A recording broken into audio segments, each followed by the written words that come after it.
Hoy estamos aquí para alertar al país y a toda la ciudadanía de una grave denuncia que hemos recibido ante la comisión de mis compañeros de partido, especialmente el gobernador electo Andrés Velázquez, sobre a raíz de las graves amenazas en cadena nacional de Nicolás Maduro que recaen directamente sobre el diputado Américo de Gracia y este gobernador, compañero nuestro Andrés Velázquez, el hostigamiento y el acoso directo que está recibiendo su familia, en especial su hija menor de edad de 10 años, que está recibiendo en este momento y ha venido y se ha denunciado sobre la persecución por parte de las fuerzas represivas y el seguimiento de la niña y su madre, inclusive hasta el colegio, y esperándolas en las afueras de esto, lo que corre riesgo directamente, no solamente su vida, sino que le está causando graves consecuencias psicológicas y perturbando no solamente su derecho de niña, sino también la de sus compañeros en el colegio. Queremos alertar al país porque no es posible que porque su padre es un dirigente político que ha denunciado y que en este momento está amenazado directamente por parte del régimen, tenga que sufrir estas consecuencias, y por lo tanto denunciamos que vamos a llevar y elevar este caso a instancias internacionales y desde la Comisión de Familia lo vamos a llevar para exigirles también medidas de protección, porque en este momento, cosa que para nosotros es muy delicado, una niña de 10 años, como lo es la hija de Andrés Velázquez, está siendo perseguida directamente por parte de estas fuerzas represivas. Continuando en esta misma línea de la rueda de prensa, y el porqué y las razones de este acoso permanente contra nosotros y contra nuestras familias, nosotros denunciamos con nombre y apellido pues la presencia del ELN en el estado Bolívar, operando en Sifontes y Cedeño, en las minas de diamante, de coltán y de oro. Lastimosamente esta evidencia se puso en la palestra pública con un hecho de sangre bochornoso, sangriento, lamentable, como es el caso de la muerte y el asesinato de 3 guardias nacionales en Puerto Ayacucho en manos del ELN, con más de 10 oficiales heridos. Y lamentamos profundamente que sea precisamente el ministro de la Defensa, Padrino López, y el general Mantilla del Estado Bolívar, del Redi del Estado Bolívar, quienes negaron la presencia del ELN en nuestro territorio, y que hoy eso constituye un profundo malestar dentro de nuestras Fuerzas Armadas. Nosotros somos, desde la Causa R, unos convencidos que sí hay una reserva ética, una reserva de valores democráticos e institucionales, constitucionales dentro de nuestras Fuerzas Armadas, y son los que están ofrendando prácticamente su vida en relación a este tema. Y eso queremos ponerlo en evidencia y queremos ponerlo en blanco y negro en la mañana de hoy en esta rueda de prensa oficial de la Causa R. Como oficial es, desde este momento, que nuestra fracción de la Causa R dentro de la Asamblea Nacional, que está dirigida, coordinada por nuestra diputada Mariela Magallanes, entonces se constituye ya formalmente como una fracción parlamentaria propia, con todos y cada uno de nuestros principales diputados, que hacemos vida y acción dentro de la Asamblea Nacional. No queremos formar parte ya de ese saco de gato donde cualquier cosa puede ocurrir, como en efecto ocurrió el día de ayer. Y esa es la razón por la que hoy nosotros le estamos hablando de cara al país, con coherencia, con transparencia, que la fracción de la Causa R será responsable de sus propios actos y de sus propias decisiones en este momento. Y entro entonces en la materia que tiene que ver y que guarda relación con lo aprobado el día de ayer, que nos parece que tiene y tenemos diferencias no solamente de forma, sino también diferencias de fondo. Pareciera una carta de muy buenas intenciones, una carta dirigida al niño Jesús. Sin embargo, no reúne las expectativas que tiene el pueblo venezolano, ni con la Asamblea Nacional, ni cómo confrontar con un régimen dictatorial, tiránico, como el de Nicolás Maduro, ni contra una organización criminal.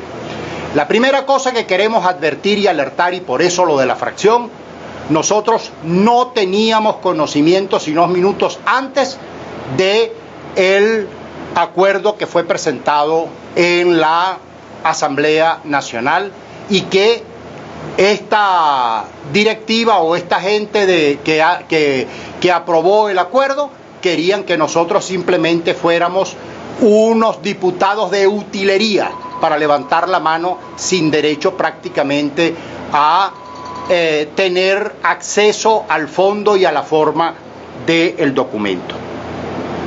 La primera cosa que cabría preguntarse, son más preguntas que respuesta, es: ¿ese documento está dirigido a quién y para qué? ¿Cuál es la razón para aprobar un documento de ese género y de esa naturaleza?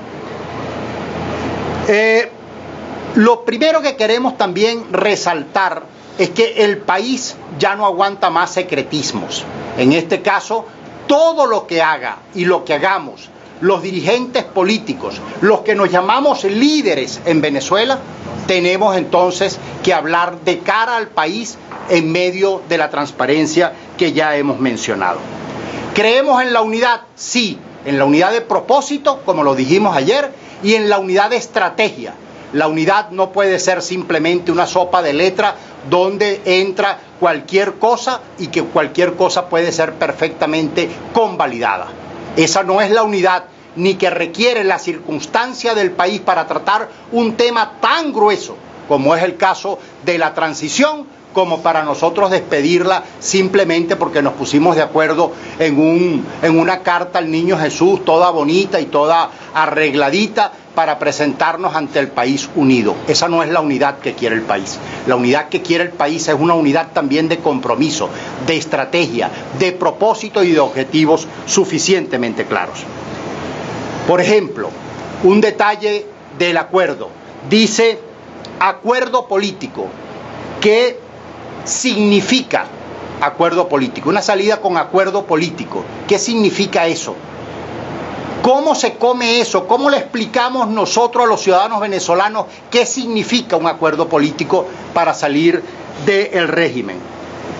En todos los considerandos, en todos sin excepción, no se trató un tema político, sino todos fueron temas económicos, obviando, por cierto, el más grueso, que es el tema petrolero y las sanciones que tienen funcionarios de este régimen, a los que nosotros de alguna manera condenamos y aplaudimos a aquellos países que hoy están persiguiendo a los corruptos, a los que han violado los derechos humanos y, por supuesto, los crímenes de lesa humanidad.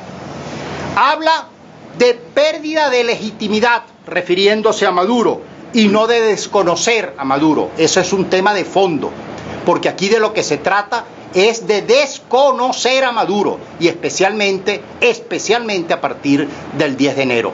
Desconocerlo antes, durante y después.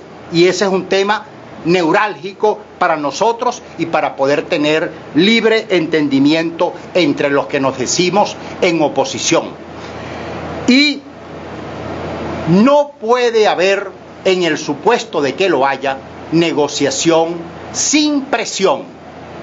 La presión tiene que ser adentro y afuera, no solamente los países vecinos o los países en el contexto internacional de la Unión Europea, de Estados Unidos, etcétera, o del Grupo de Lima, o de la OEA, o del Parlatino, o el Parlasur, o Mercosur.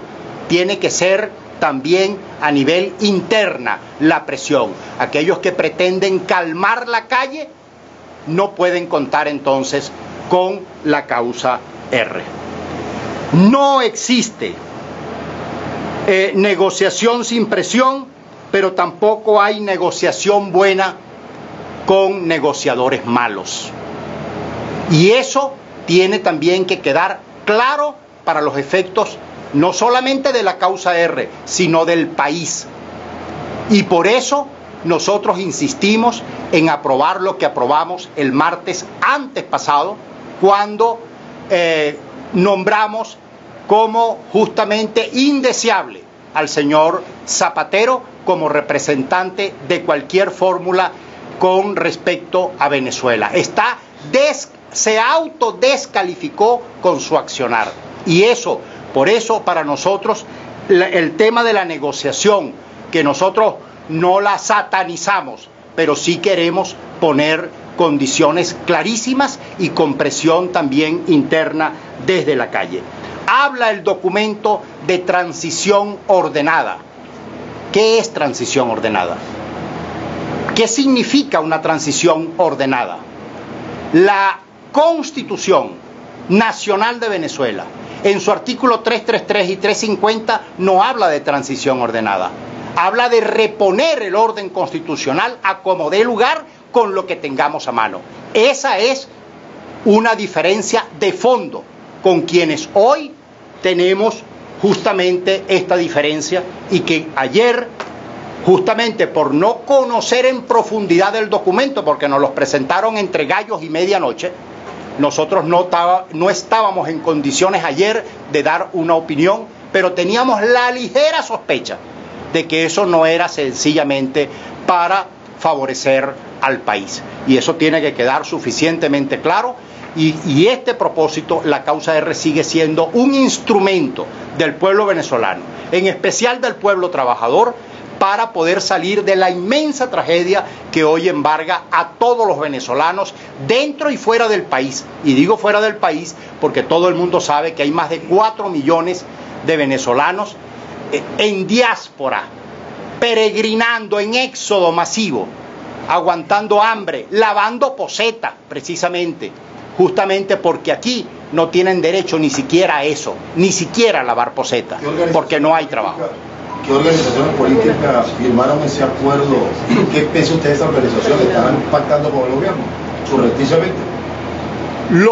Eso lo tienen que aclarar ellos. Nosotros estamos diciendo exactamente lo que nos corresponde decir en este momento. Si ellos tienen un cable pelado a favor del gobierno, que lo aclaren ellos. Nosotros estamos diciendo el porqué de nuestro, y por eso queremos justamente blindar lo que es la fracción de la causa R para ese propósito. Ahora, en cuanto al ELN, las denuncias que usted ha hecho, también su familia ha sufrido de alguna manera persecución por parte de estos cuerpos de seguridad del Estado, y aproximadamente cuál es el porcentaje de, en el que están ubicados estos grupos irregulares en el Estado Bolívar.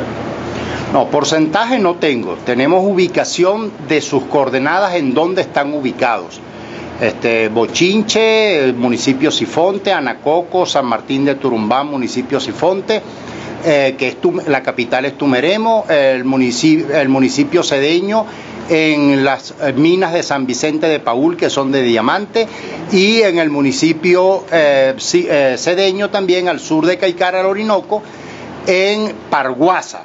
Pero a mí se me pasó por alto un tema bien delicado y que queremos también señalarlo con nombre y apellido.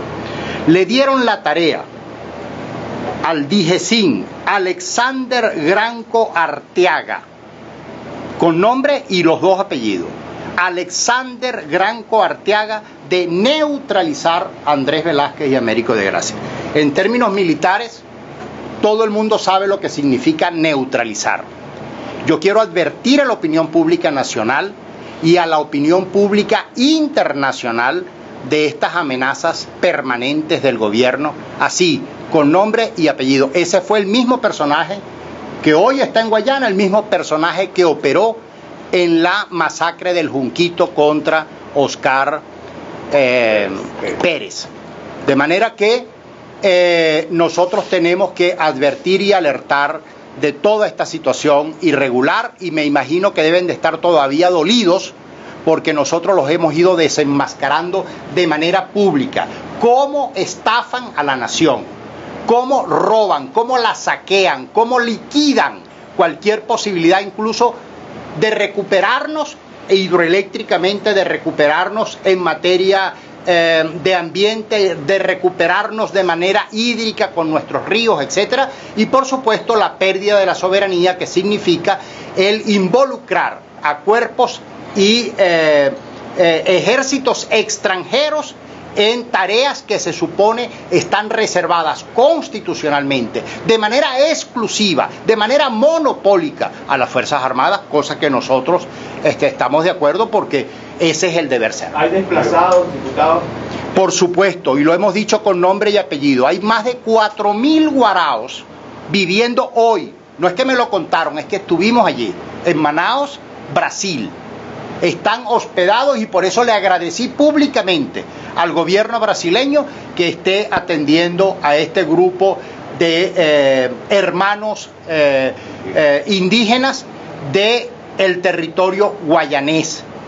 Y cuando digo guayanés me refiero a que ellos son oriundos del delta, de la serranía de Imataca, pero la serranía de Imataca es muy amplia y es justamente donde está operando. Bochincha es la serranía de Imataca y colinda con Guyana, y ya hay conflictos incluso de cómo hay personas heridas dentro de Guyana por ataques también del ELN. O sea que esto es ya un tema que trasciende las fronteras venezolanas y afecta a otros países, como el caso de la República Cooperativa de Guyana. Volviendo al tema de la unidad, de la fracción, esta ruptura con la fracción de la unidad es una ruptura también con el Frente Amplio e incluso con lo que queda de la Mesa de la Unidad para la 14R. Mira, nosotros tenemos instancias distintas. El Frente Amplio no es la Mesa de la Unidad, el Frente Amplio no es la unidad per se, ahí hay de todo, ahí hay trabajadores que son chavistas, no es que eran chavistas, no, son activos.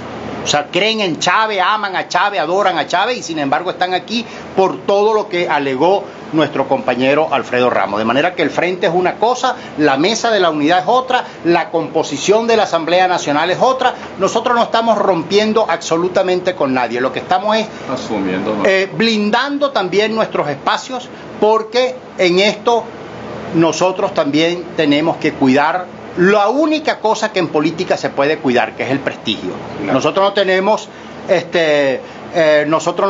nuestra palabra, nuestros valores, nosotros no tenemos bienes de fortuna, pero la poca credibilidad o mucha credibilidad que pueda tener la causa R no la podemos ver involucradas en actos como el celebrado ayer en la Asamblea Nacional. ¿Está más la forma que el fondo para llegar a lo que la oposición quiere, que es un cambio de gobierno? Bueno, yo no sé si los demás quieren un cambio de gobierno, yo estoy ya diciendo lo que nosotros queremos y por eso hacemos observaciones de fondo y de forma. A eso se apelaba en el documento ayer leído, que el fondo era, y de hecho varios discursos fueron en esa tónica dirigidos, que el fondo era el cambio, una transición de gobierno y que las diferencias estaban en las formas. Por eso le pregunto, con la posición que está fijando la causa R el día de hoy, ¿está pesando más la forma para llegar a ese punto? No, fondo y forma, y lo dijimos ahorita, fondo y forma. O sea, por ejemplo, negociar sin pelear. Aquí hay dos sindicalistas que han ganado y han firmado contratos colectivos con empresarios, con la contraparte. Para firmar un contrato colectivo hay que pelear. Pero es necesaria la negociación, no estarían todos la negociación. de una negociación. ¿Y con quién se negocia? Por ejemplo, con Batequebrao no se puede negociar. Un Batequebrao Zapatero. Entonces, en eso tiene que ver quiénes vamos a poner en la mesa. Eso es lo que la gente tiene que quedar suficientemente clara. Presume que lo que se está de acuerdo en lo que se tocó las bases para una negociación pronta, sin a espaldas del país o en términos que no favorezcan. Por lo menos nos generan sospechas. O sea, toda la forma como se están utilizando los esquemas. Ustedes alegaban que desconocían el documento, que lo conocieron a pocos minutos de la sesión. Sin embargo, hay otros diputados que señalan que la diputada Mariela Magallanes, que quiere cambiar para que usted me responda, estuvo presente en distintas discusiones. No, mira, el documento fue presentado en horas de la mañana. Y ellos han alegado incluso que tienen hasta 5 semanas discutiéndolo. Bueno, ¿cómo es eso que tienen 5 semanas discutiéndolo y nosotros los conocemos unas horas antes? Un documento que se supone implica y complica al país en un proceso mucho más amplio. Diputado, ¿cree que el acuerdo es una buena noticia para Maduro? Es probable que sea una buena noticia para Maduro y por eso nosotros queremos salirle al paso, porque si los negociadores se siguen comportando de esa manera, creemos que le están haciendo un flaco servicio al país. La causa R se ha incorporado algunas actividades que ha convocado Soy Venezuela. El próximo paso de este anuncio podría ser sumarse al movimiento Soy Venezuela o a la fracción 16 de junio. No, para nada. Eso está totalmente descartado. Nosotros no estamos sumándonos a ningún Soy Venezuela, ni nos estamos sumando a ninguna fracción. Por eso anunciamos que la fracción de la causa R es la fracción de la causa R. Entendemos que este acuerdo de ayer es como la gota que derramó el vaso, pero ¿cuándo comenzó el descontento de la causa R con los manejos internos de la fracción en la Asamblea? Mira, hace mucho tiempo. Eso le quiero sumar, si es la primera vez que esto de un documento que se conoce comenzando la sesión ocurre. Bueno, de esta magnitud sí, porque implica ya prácticamente debatir el país del futuro.